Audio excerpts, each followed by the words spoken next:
Bismillahirrahmanirrahim. Welcome to back my YouTube channel Math Twitter 665. Today we have to discuss basics number theory, chapter number 2, theorem number 7, Euclid lemma. अब देखें जी, Euclid lemma हमारे पास एक scientist का नाम है Euclid algorithm, जिसकी statement हमारे पास है जी, if A divides B C and G C D A and B equal to 1 then A divide C. जब ये हमारे पास एग्ज़ाम्स में क्वेश्चन आता है तो वो हमारे पास क्वेश्चन नंबर लिखा होता है जी, state and prove Euclid lemma. उस क्वेश्चन में हमारे पास ये स्टेटमेंट अननोन होती है, स्टेटमेंट हमें खुद याद करनी पड़ती है ज़बानी। तो सिर्फ हमारे पास यूक्लिड लेमा के नाम से ये क्वेश्चन आ जाता है जी, इसे आप प्रूव करें। तो देखें जी, इस क्वेश्चन जो स्टेटमेंट हमारे पास है जी, ए डिवाइड बी सी, ये हमारे पास गिवन दिया हुआ है। अब ये हमारे पास एडिशनल दिया हुआ है कि दो नंबरों की जी सी डी हमारे पास क्या है जी, 1 है। अब जी सी डी 1 कब आती है? तो ओनली बेसिक नंबर थ्योरी में 3 पॉसिबिलिटीज़ है जब दो नंबरों की जी सी डी हमारे पास 1 आती है। तो फर्स्ट कंडीशन हमारे पास है जी, अगर तो दो नंबर हमारे पास को प्राइम हो जाए। अगर जो क्वेश्चन हमें दिया गया है दो नंबर हमारे पास को प्राइम हो, तो बगैर सोचे समझे आप उसकी जी सी डी 1 लिख दें।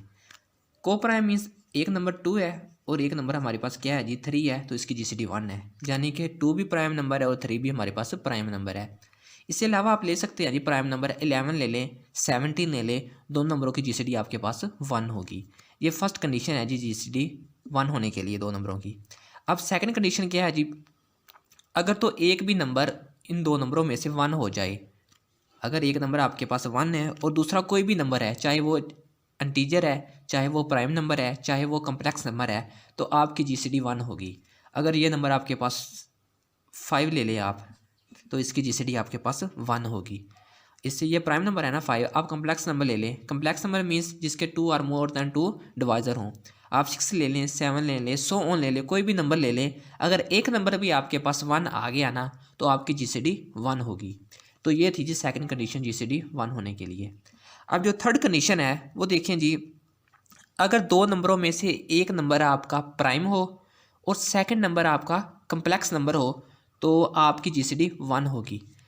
ये देखें जी, अगर आपका एक नंबर प्राइम है यानी कि 5 ले लें और सेकंड नंबर आपका है जी कम्प्लेक्स 8 ले लें, इसके मोर देन 2 डिवाइज़र है, यानी कि 2 भी डिवाइज़र है, 4 भी है और 8 बताते खुद इसका डिवाइज़र है। अब 5 और 8 क्या है जी, एक प्राइम नंबर है और दूसरा क्या है जी आपके पास कम्प्लेक्स है, तो आपकी जीसीडी 1 होगी। तो ये थी जी 3 कंडीशन आपके पास जीसीडी 1 होने के लिए।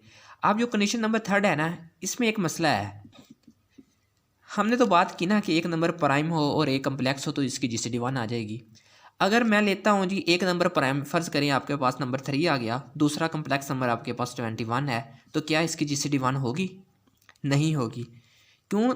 3 प्राइम नंबर है, ये कम्प्लेक्स नंबर आ गया, लेकिन 3 इसका मल्टीपल आ गया। तो 3 कंडीशन के लिए थर्ड जो कंडीशन है जीसीडी 1 होने के लिए, एक नंबर प्राइम, दूसरा कम्प्लेक्स, लेकिन जो प्राइम नंबर है वो कम्प्लेक्स नंबर का मल्टीपल ना हो। अगर वो इसका मल्टीपल नहीं है तो आपकी जीसीडी 1 होगी। अगर तो प्राइम नंबर कम्प्लेक्स नंबर का मल्टीपल आ गया तो आपकी जीसीडी 1 नहीं होगी। तो इस बात का आपने ख्याल रखना है कि जो प्राइम नंबर आप ले रहे हैं कम्प्लेक्स नंबर के साथ, वो आपका मल्टीपल ना हो, अदरवाइज़ आपकी जीसीडी 1 नहीं होगी। तो ये थी जी 3 कंडीशन आपके पास जीसीडी 1 होने के लिए। अब क्वेश्चन की तरह हम चलते हैं जी, state and prove Euclid lemma. तो ये तो हमें गिवन दिया हुआ है जी, ए एंड बी की जीसीडी आपके पास क्या है जी, A and B is equal to 1। ये जीसीडी आपके पास 1 है, यानी कि दो नंबर आपके पास को प्राइम है। अब लीनियर कम्बिनेशन में हमने प्रीवियस लेक्चर में भी डिस्कस किया था कि लीनियर कम्बिनेशन ऑफ जीसीडी की इक्वेशन हमारे पास क्या थी जी, A1 is equal to AU plus BV। ये हमने प्रीवियस देखा है जी, प्रीवियस में देखा है जी लीनियर कम्बिनेशन में, लीनियर कम्बिनेशन ऑफ जीसीडी। ये प्रीवियस लेक्चर में हमने देख लिया है जी, जो previous linear combination of GCD उसकी इक्वेशन हमारे पास क्या है जी, 1 equal to AU plus BV। ये लीनियर कम्बिनेशन की जनरल स्टेटमेंट है। अब अगर दोनों साइडों पे मैं C से मल्टीपल करूँ, C से मल्टीप्लाई बाय C, दोनों साइडों पे मैंने C से मल्टीप्लाई किया, तो आपका आंसर क्या आ रहा है जी, 1 को C से मल्टीप्लाई किया, इस साइड पे भी आपने C से मल्टीप्लाई किया, तो सी को अंदर मल्टीप्लाई करें तो C is equal to A C U plus B C V. ये आपके पास क्वेश्चन नंबर आपकी 1 है। ये आपके क्वेश्चन नंबर 1 आ गई। अब आपको जो गिवन क्वेश्चन में दिया हुआ है वो क्या दिया हुआ है जी, A divide B C, A B C को डिवाइड करता है। तो ये गिवन में आपके पास स्टेटमेंट है ए डिवाइड बी सी। अब ए डिवाइड बी सी का मतलब क्या है जी, बी सी आपके पास बड़ा नंबर है और ए आपके पास छोटा नंबर है। जैसे हम लिख सकते हैं जी 4 डिवाइड 8, यानी कि 8 हमारे पास बड़ा नंबर है और 4 हमारे पास क्या है जी, छोटा नंबर है। अब ए डिवाइड बी सी हम लिख सकते हैं जी B C is equal to A. इसका मतलब क्या है जी, ए छोटा है और बी सी हमारे पास क्या है जी, एक बड़ा नंबर है। और ए को किसी मल्टीपल की ज़रूरत है बी सी के इक्वल आने के लिए। जैसे ये 6 है ना, इसका फैक्टर एक तो 2 है और एक 3 है। अगर हम 3 को इग्नोर करते हैं, बाकी लिखते हैं जी 6 2, यानी कि 2 नंबर तो छोटा ही है। अब इसको 6 के इक्वल आने के लिए किस चीज़ की ज़रूरत है, किसी मल्टीपल की ज़रूरत है। वो मल्टीपल हमारे पास क्या है जी, वो 3 है, यानी कि 2 को मल्टीपल 3 की ज़रूरत है 6 के इक्वल आने के लिए। सेम सिचुएशन बी सी जो ए के इक्वल है और ए को किसी मल्टीपल की ज़रूरत है बी सी के बराबर आने के लिए। हम फर्ज करते हैं जी ए को एक्स डैश की ज़रूरत है बी सी के इक्वल आने के लिए, यानी कि ए को एक्स डैश की ज़रूरत है बी सी के इक्वल आने के लिए। इसलिए ए जो है वो डिवाइड करता है जी बी सी के। ये हमारे पास गिवन है, किताब में यहाँ पे बंक मारा हुआ है, वो डायरेक्ट लिखा हुआ है जी A divide B C, given statement दे दी हुई है। असल में जो रीज़न है इसकी ना वो यही है कि ए को किसी मल्टीपल की ज़रूरत है बी सी के इक्वल आने के लिए। अब सेकंड अब्यूज़, हम खुद अब्यूज़ करते हैं जी कंडीशन को, क्योंकि हमारे पास जो रिजल्ट हमने प्रूव करना है ना वो है ए डिवाइड सी। अब सी के मतलब हम कोई भी एक लेते हैं जी फैक्टर, यानी कि ए डिवाइड करता है जी ए सी को। ये मैंने अब्यूज़ खुद को किया, किताब में नहीं है, मैंने अब्यूज़ किया है जी, ए डिवाइड करता है जी ए सी को। अब सेम सिचुएशन देखें जी, ए सी बड़ा नंबर है और ए क्या है जी, छोटा है। अब ए को किसी मल्टीपल की ज़रूरत है ए सी के इक्वल आने के लिए। मैं फ़र्ज़ किया वो मैंने वाई डैश ले लिया, यानी कि ए को वाई डैश की ज़रूरत है ए सी के बराबर आने के लिए, यानी कि ए किसको चीज़ को डिवाइड करेगा जी, ए सी को, जो ये स्टेटमेंट हमने अब्यूज़ किया था। अब देखें जी, ये पी सी की वैल्यू है, ये हमारे पास ए सी की वैल्यू है। क्वेश्चन नंबर हमारे पास 1 है जी, A C U plus B C Y is equal to C, यानी कि यहाँ पे दोनों वैल्यू आप ए सी और बी सी की वैल्यू पुट करें।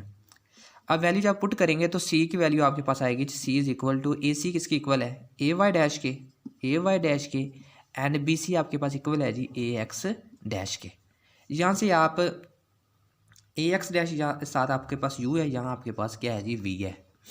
तो यहाँ पे आप जो मैंने नंबर लिया था ना, linear combination a u plus b v, और यू एंड वी क्या है जी, बिलोंग्स टू इंटीजर्स हैं, ये बिलोंग्स टू इंटीजर्स हैं। अब सी ए दोनों में क्या आ रहा है जी, कॉमन आ रहा है जी, ए कॉमन ले लें तो u y dash plus v x dash. अब इसमें आपके पास जो y dash and x dash है ना, देयरफॉर ये बिलोंग्स टू किससे करते हैं जी, इंटीजर से बिलोंग करते हैं। ये किससे बिलोंग करते हैं, इंटीजर्स को बिलोंग करते हैं। अब देखें जी, ए को इस मल्टीपल की ज़रूरत है सी के इक्वल आने के लिए, प्रीवियस जो हमने डिस्कस किया फैक्टर।